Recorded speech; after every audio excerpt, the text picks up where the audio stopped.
Election के दौरान vote के लिए नोट देना या शराब बांटना वोटर्स को लुभाने का सबसे कॉमन तरीका होता है। चाहे जो भी पार्टी हो, इसका इस्तेमाल सब करते हैं। जब भी इलेक्शन होते हैं तो हर दिन करोड़ों रुपए कैश बरामद किया जाता है। कई जगहों पर शराब को भी पुलिस द्वारा बरामद किया जाता है। आप हर दिन इसे खबरों में सुनते, पढ़ते और देखते ही रहते होंगे। लेकिन सवाल ये है कि जो पैसा बरामद होता है, जो शराब बरामद होती है, उसका क्या किया जाता है? क्या जिसका पैसा होता है उसे वापस मिल जाता है? अगर नहीं तो कौन उन पैसों को रखता है? चलिए सब कुछ आपको बता देते हैं इसी वीडियो में। नमस्कार, मैं हूं नेहा आपके साथ और आप देख रहे हैं एनबीटी टेक एड।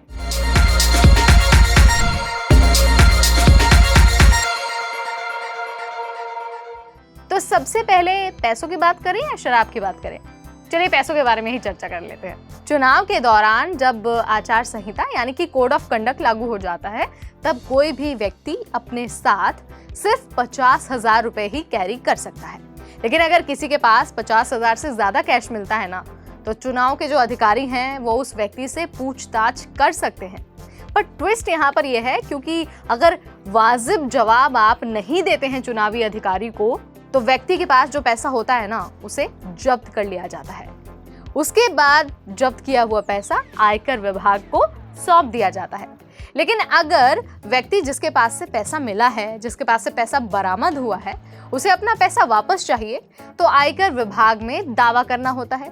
उसे ये साबित करना पड़ता है कि भाई जो पैसा जब्त किया गया है वो अवैध तरीके से यानी कि इल्लीगल तरीके से नहीं कमाया गया है और इनका इस्तेमाल चुनाव को प्रभावित करने के लिए नहीं किया जा रहा था। व्यक्ति को पैसे से जुड़े जो दस्तावेज है, जो डॉक्यूमेंट्स हैं, वो भी देने पड़ते हैं।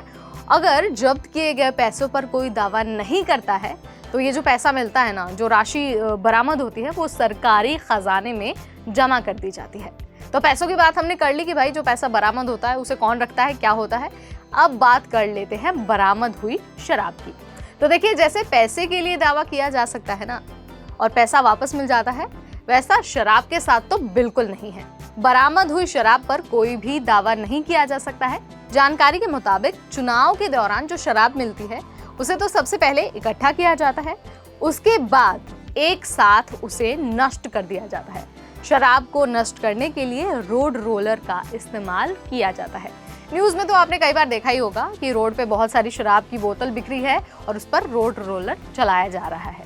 तो अभी हमने आपको यहाँ पर जानकारी दे दी है कि जो चुनाव के दौरान नोट और शराब बरामद होती है उसका क्या होता है, किसके पास जाता है। अगर आपके मन में कुछ सवाल है या फिर कोई बात आपके दिल में चल रही है, तो आप मुझे कमेंट के जरिए बता सकते हैं।